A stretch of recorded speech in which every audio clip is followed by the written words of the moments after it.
Would you help an elderly person cross the road for a nickel? Would you charge a pedestrian who asks you to show them direction? Let's explore what do we mean by market norm and social norm. Market norm is the monetary value for any given task/job. It governs what you are willing to do for how much money, where social norm governs one's willingness to help for a social cause. It may or may not have token of appreciation in terms of gift as good gesture. The key aspect here is the value proposition for each individual scenario. When you perceive the worth of the job/task at hand from market norm, you always compare it with the equivalence worth of its substitute task in the market and put an estimated price tag to it. At the same time, due to the social construct we have in our minds make us obliged to work for any social cause, we always have the tendency to adhere to the social norms with free will without any monetary prejudice. This was experimented with a group of lawyers. At first they were asked to offer their services to the needy retirees, at 50% discount. They simply denied the proposition. When the same group was asked to help the retirees with their services for a social cause, most of them accepted it willingly. Strange, right? This is because at first when they were asked to give 50% discount, the lawyers view it through the lens of market norms, thus denied, stating it wouldn't do justice to their expertise. Here the comparison is with nickel to nickel, what you offer and what benefit you expect out of it. They compared it with the profit returns they would expect for the same work in the market.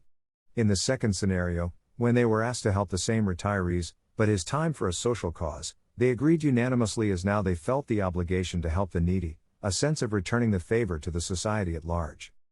But do these market norms and social norms play any significant role in our relationship with our friends, family and colleagues? Well, the answer is yes.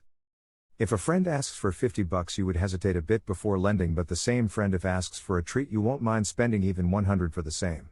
Here again the trick is the monetary cost and emotion. Money is in itself an emotion which empower other emotions and make us vulnerable. What if we blend in the market and social norms together? Let's understand this with another social experiment. A group of participants were given a chocolate and were asked to draw as many circles as they can on the square field/box on a computer screen, using a computer mouse, within 5 minutes.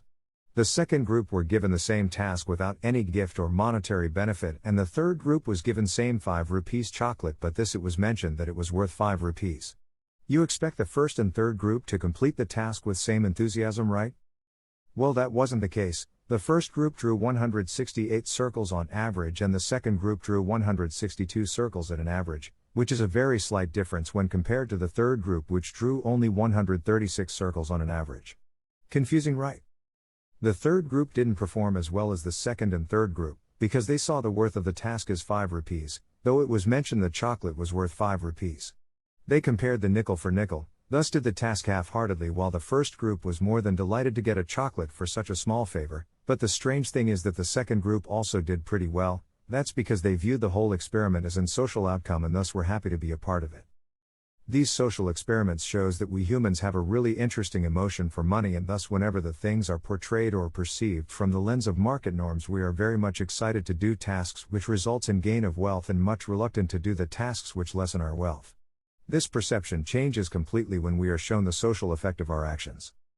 Next time when someone asks for help, try asking what you will get in return and enjoy the strange look on their faces.